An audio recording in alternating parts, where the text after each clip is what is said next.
여러분 안녕하십니까? 잘난치 않은 옥군입니다. 예, 이번 주에는 좋은 소식이 있었습니다. 저도 그 조마조마하면서 결과를 지켜봤었는데, 예, 그 뭐 헌법재판소에서 터무니없는 판결을 하는 바람에 뭐 기대를 별로 안 했었죠. 저 같은 경우 여러분 많은 분들이 그랬을 것 같습니다. 그래서 이제 저도 혼자 보기가 참 겁이 나길래 혼자 보다가 또 실망스러운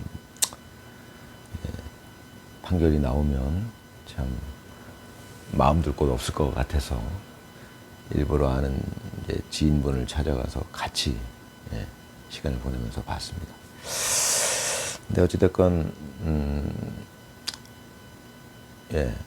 뭐 이 무식한 옥군이, 저는 뭐 무식하니까 잘 모르죠.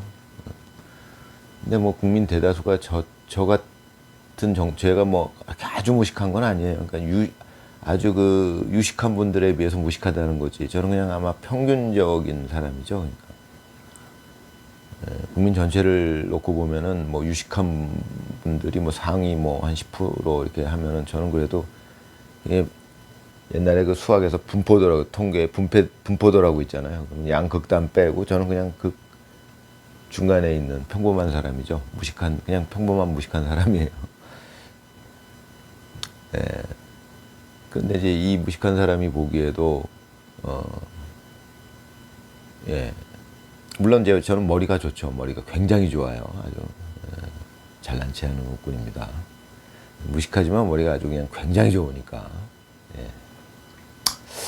뭐 그래서 이제 이렇게 보는데, 예, 뭐 10대 2. 예, 그게 사실 12명이 전부 그렇게 판결을 해도 좀 이상한 거죠. 전체주의 국가나 뭐 공산주의 국가에서나 나오는 그런 경우니까요. 그러니까 헌법재판소의 판결이 뭐 예를 들어서 6대 2가 나왔으면은 뭐 그럭저럭 그냥 뭐 그래도 그 불만스럽지만은 그 말도 안 되는 얘기지만 그래도 그것은 뭐 현실적이다라고 생각을 했을 텐데 8대 0은 말이 안 되는 거거든요. 사실 그거는. 예, 법관들 자체가 8대 0이 된다는 게 그게 말이 됩니까? 그런 사안에 대해서 그런 결과가 나왔었고요. 이번에는 어찌됐건 10대 2. 그래도 2명은 있었죠. 물론 뭐 성향이 좌파다 뭐 이제 그런 소리를 듣는 재판관들이었지만 어찌됐건 2명은 소수 의견을 냈고 10명이 이제 다수 의견으로 이제 유죄다. 고법으로 돌려보낸다. 이제 저 법 체계를 잘 몰랐는데 이번에 보니까 이제 자세히 알게 되죠. 자꾸 이렇게 유튜브가 있으니까 뭐 유식한 뭐 법에 대해서 유식한 분들 나와서 떠드니까 이제 자꾸 듣다 보면 알게 되죠. 그러니까 전에도 말씀드렸지만은 지금은 유튜브 이 동영상이 어느 정도 예전에 책의 역할을 하고 있는 겁니다. 그러니까 책이 정보 전달의 수단이에요. 그러니까 예전에 우리가 어렸을 때 공부를 할 때 책으로 주로 했지만 요즘에는 웬만한 거는 유튜브로도 공부가 가능하고요. 더 효율적일 수가 있죠. 정보 전달이라는 측면에서 화면으로 전달하는 게 더 효율적일 수 있습니다. 책보다. 예, 시대가 바뀌고 있는 거고요. 그런데 어찌됐건 이제 그 유튜브를 통해서 이제 그 어떤 절차에 관해서도 많이 알게 됐죠. 이제 그 2심 판결에 대해서 이제 대법원이 뭐 파기 자판이라는 것도 처음 알았어요. 저는 뭐 그냥 3심 제도가 있다 이 정도 무식하니까 그렇게만 알았죠. 최종심이 이제 대법원이다. 그럼 대법원에서 끝나는 걸로 알았더니 또 이제 파기환송이라고 그래가지고 이제 돌려보내는 거죠. 고법으로. 유죄 취지의 파기환송이다. 그러니까 유죄다. 대법원은 유죄로 봤다. 그러니까 니들 다시 돌려보낼 테니까 유죄로 다시 판결해라 이런 뜻이더라고요. 보니까 파기 자판이라는 것은 이제 대법원 스스로 자자겠죠. 이제 스스로 판단을 한다 뭐 그런 건데 그건 워낙 이례적이고 이 무식한 옥군이 보기에도 그것은 대법원이 파기 자판을 하기엔 너무 부담이 컸을 것이다. 네, 대법관들도 사람이기 때문에 파기 재판을 할 수도 있었겠지만 뭐 이례적이기도 한데다가 만약에 파기 재판을 했으면은 파장을 대법관들이 사람 인간인데 그걸 좀 그 부담을 지기가 좀 어려웠겠죠. 파기 환송이 어떻게 보면 적절했었던 것 같고요. 단지 무죄가 나올까봐 걱정을 했었죠. 이제 무죄라는 건 말이 안 되는 얘기인데 그런 일들이 헌법재판소에서도 벌어지고 했으니까 참 재밌는 건 말이죠. 그런 판결이 나오니까 이제 저쪽 그 민주당 쪽에서는 이제 그 판결에 대해서 불만을 갖는 거죠. 그러니까 그것은 되게 묘합니다. 이제 우리 측에서는 헌법재판소 쪽에 그 윤 대통령 그 8대0 인용 결정이 굉장히 불만이었는데 저쪽에서는 이제 또 그럴 수밖에 없잖아요, 사람이. 저쪽 민주당 쪽 사람들은 이번 대법원의 판결이 말이 안 된다 이렇게 주장하고 있는 거죠. 예, 세상은 그렇습니다. 예, 그래서 이제 저 같은 경우 이쪽에서는 이렇게 주장하고 이쪽에서는 이렇게 주장하는데 그럼 어느 쪽 말이 맞느냐 이거를 판단할 때 사람들은 굉장히 조심해야 된다는 겁니다. 현실을 살면서도 많이 겪는 일이죠. 예를 들어서 뭐 저도 겪습니다만은 예를 들어서 이제 어떤 그런 위치에 있는 사람들이 이제 가끔 있죠, 현실에서. 뭐 예를 들어서 선생님이랄까. 예를 들자면 선생님은 뭐 A라는 애와 B라는 애가 싸웠는데 A라는 애가 와서 일러요. 그럼 우리말에는 고자질이란 말이 있어요. 제가 선생님이라면 전에도 말씀드렸지만 제가 선생님이라면 일단 일르는 애를 제가 뭐라고 저한테 어떻게 돼갖고 제가 싸웠어요. 쟤 나쁜 애예요. 만약에 어떤 애가 와서 저한테 그렇게 일른다 그러죠. 고자질을 한다 그래요. 근데 고자질이라는 게 무슨 뜻인지 모르겠지만 쉽게 얘기해서 남자를 이제 고자라고 이제 부르는 경우가 있죠. 그럼 그런 뜻에서 고자질인지 남자로서는 해서는 안 될 짓이다 이런 뜻인지 뭐 잘 모르겠습니다만은 예. 사실은 그래서 남자들은 그 고자질하는 경우를 굉장히 안 좋게 생각하죠. 그러니까 저더러 고자질을 해라. 잘 안 일러요, 저는. 웬간해서는. 예, 그 고자질 같은 느낌이 일종의 남자로서는 해서는 안 될 짓이다 이런 이제 인식이 있는 거죠. 근데 여자분들은 그런 게 없어요. 제가 인생을 살아보니까. 여자분들은 당연한 거 아니야? 내가 선생님한테 가서 일러야 되는 거 아니냐? 이런 생각을 갖더라고요.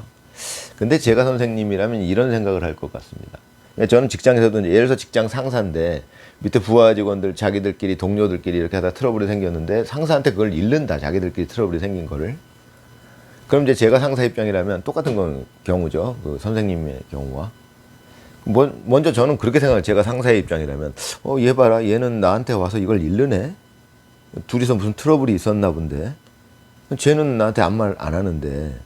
둘이 싸웠나 보네. 근데 얘가 일러요. 근데 이런데 전에도 말씀드렸지만 일르는 사람은 항상 자기 위주로, 그러니까 자기한테 유리한 얘기만 하지 제가 잘못했다 이런 얘기를 하겠죠, 당연히. 근데 이제 저는 일단은 그렇게 생각합니다. 둘이 얘는 지 동료를 나한테 와서 고자질을 하는구나. 저는 그걸 일단 깔고 들어갑니다. 그러니까 저한테 일르는 사람을 먼저 점수를 깎아요. 네, 저는 그게 현명하다고 봅니다. 근데 쟤는 안 일렀어요.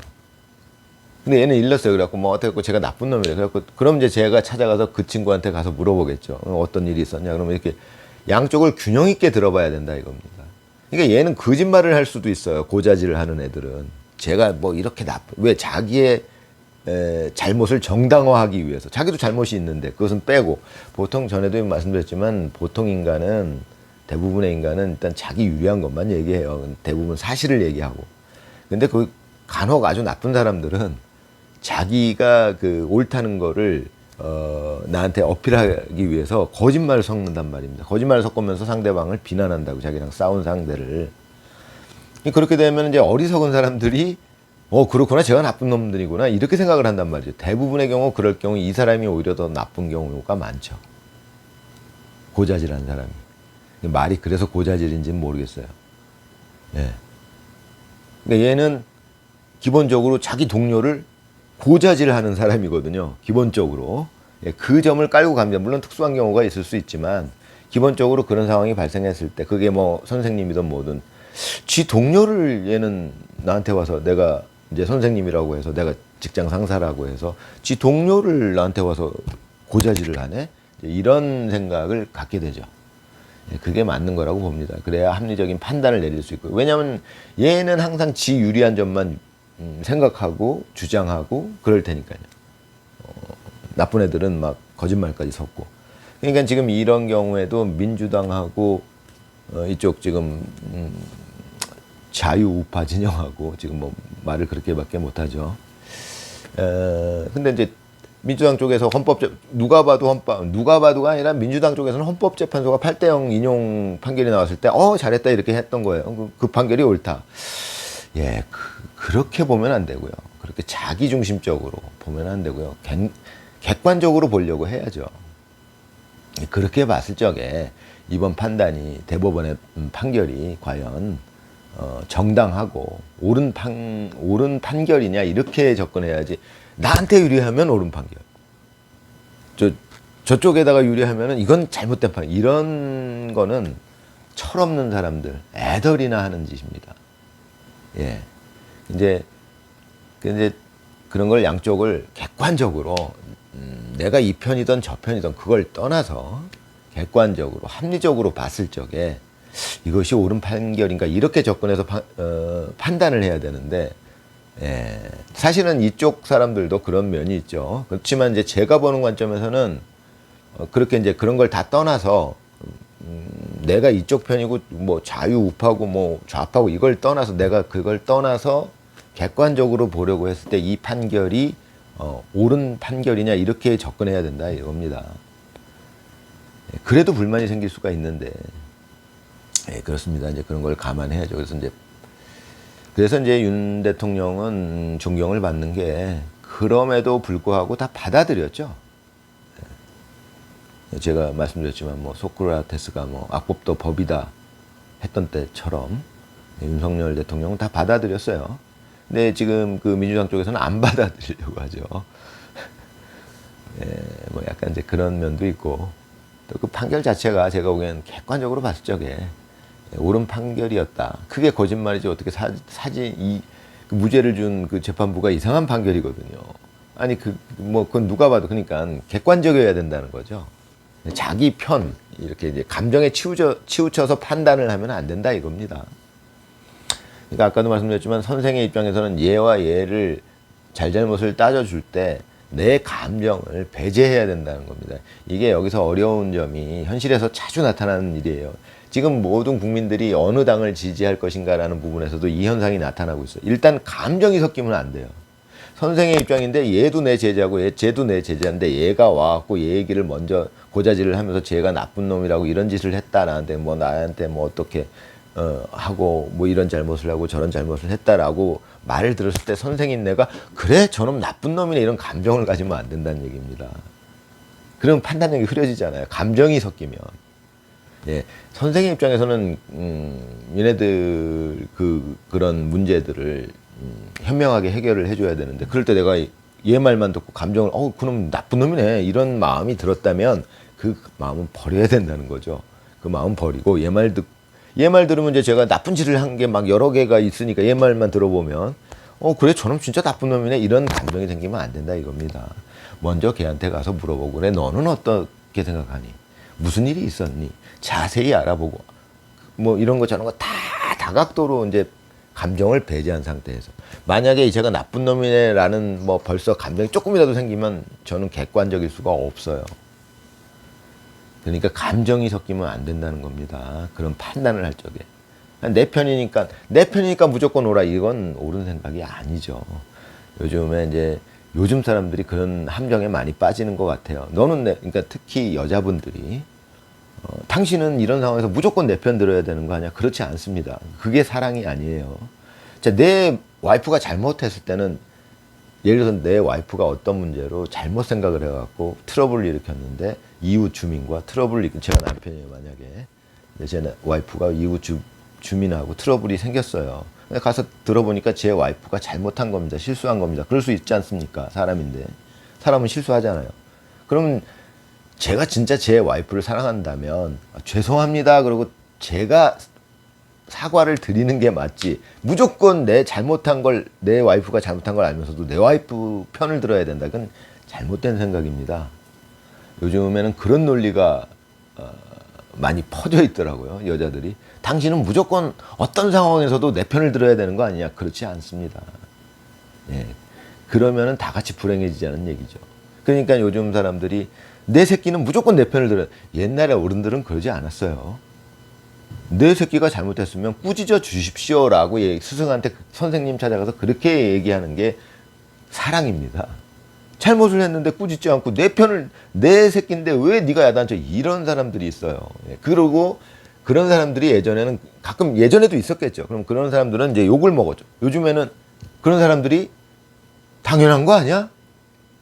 내 새끼인데 내가 얘 편을 들어줘야지. 이상한 논리예요. 예. 그런 논리에 빠져 있어요, 요즘에. 예, 그렇게 된 원인은 저 나름대로 생각을 하는 게 많이 있는데, 이제 유튜브 이 촬영 시간이 한정되니까 뭐 다음에 여러 번 찍던지, 뭐 여러분들 반응을 봐서, 반응이 뭐 그런 제 얘기들이 들을만하다라고 느끼신다면 뭐 이제 그런 쪽의 얘기들이 할 얘기가 많은데, 예, 아무튼 그렇고요. 어찌됐건 저는 이번 주에 그래도 많은 안도의 한숨을 내쉰 그런 주였죠. 많은 분들이 그러셨을 거라고 생각해요. 예, 참 희한한 상황이 벌어졌습니다, 우리나라에. 근데 그런 것들은 제가 아까 말씀드린 이제 여러 가지 지금 문제들이 일어나는 근본 원인은, 이런 일들이 일어나는 이유가 따로 있을 것이다. 근본적인 원인이 따로 있을 것이다. 어떻게 이런 일들이 벌어지느냐. 그런 부분들, 이제 그런 부분들에 대해서 이제 제 생각을 따로 한번 말씀드릴 기회가 올 수도 있겠습니다. 자, 아무쪼록 건강하고 즐거운 날들 보내시기 바랍니다. 감사합니다.